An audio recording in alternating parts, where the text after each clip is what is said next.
de l'Évangile de Jésus-Christ selon saint Luc, chapitre 10, versets 21 à 24.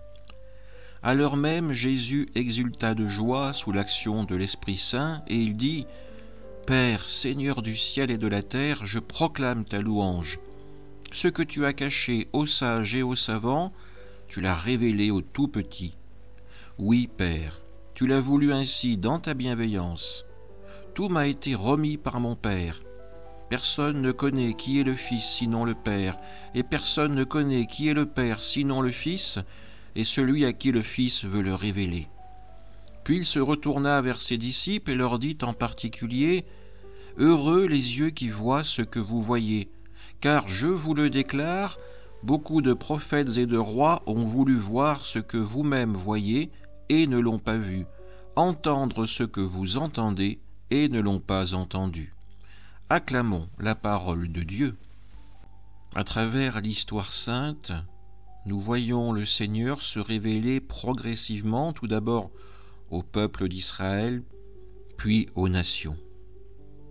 Le Seigneur se révèle par sa parole, par le buisson ardent, par les tables de la loi, par l'arche d'alliance, par cette tente qui est transportée par son peuple pour être toujours avec lui. Dieu se révèle à travers le Saint des Saints dans le temple de Jérusalem. Et aujourd'hui, avec le Christ, avec l'incarnation, cette révélation est à son aboutissement. Dieu habite réellement parmi son peuple. Il se donne à voir, à entendre. Il pose les signes de guérison. Il donne sa parole par son Fils, par le Christ. Oui, acceptons à notre tour de vivre cette rencontre, de vivre cette alliance.